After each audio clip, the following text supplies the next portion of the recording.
Hey, welcome back to Matt's Garage DIY. Today we're going to be doing a video on bluing gun pieces. I made a peep sight for my Swedish Mauser, and so I wanted to blue the pieces so that they are protected as well as matching the finish of the rest of the gun. There's a separate video where you can see the actual construction of the sight, but this is just going to be a short video on how to blue those pieces. Today I'm just going to do a couple pieces. I'm making a peep sight. There's a separate video on that if you want to take a look, but I just want to blue these pieces so they look good, kind of protects the finish. So today I'm going to be using the Birchwood Casey PermaBlue. Basically you go through 3 steps with this. Start with the blue and rust remover, next move on to the cleaner degreaser. This time I don't always necessarily use that. I found giving it a good clean with dish soap and water, toothbrush, depending on kind of the size of piece you're using. Wash it a couple times and then wipe it off either with alcohol or lacquer thinner. Has worked really well for me.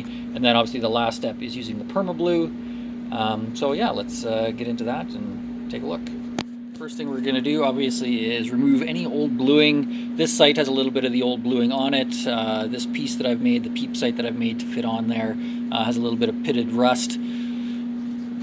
Usually I start by using, especially if I'm doing a gun barrel that's got some old bluing on it, I'll use some of the red Scotch-Brite. You can actually use that in combination with this blue and rust remover coat.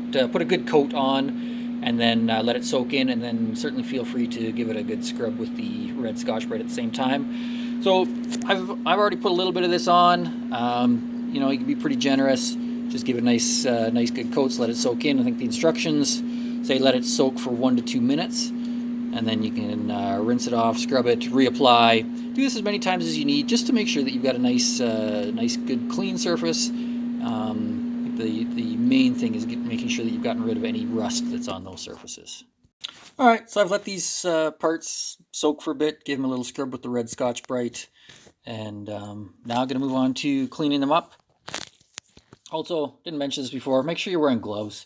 These are some pretty toxic chemicals. Want to make sure you're doing this in a well-ventilated space, and if possible, also wear some sort of respirator mask.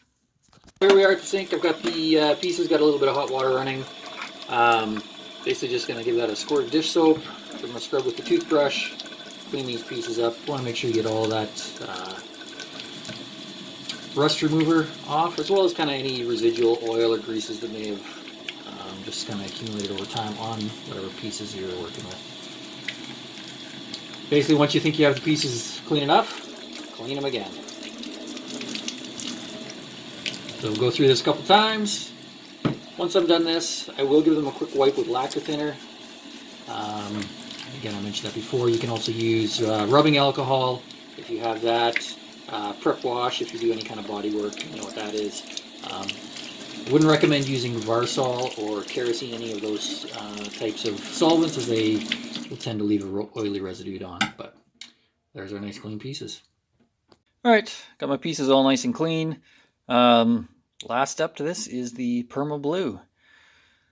It's basically an acid that creates a black finish on the metal, and the instructions say swab it on, let it sit for 30 seconds, rinse it off with cold water. I have let it sit for up to a minute, but I think you want to be careful that you don't go too far with that. A bunch of light coats are better than one heavy coat as far as achieving a uniform surface. On a couple gun barrels where you got a really large surface, I've had to do it in parts, and even after a couple coats, it's okay to give it a wipe with sort of like the 4-0 steel wool. Helps sort of uniform out the blackness, and then I've given it a final full coat after that and got some really nice results. So we're going to give it a little bit of the PermaBlue here, and hopefully you can see the color change while that happens. It's pretty neat. You can see it almost instantly sometimes.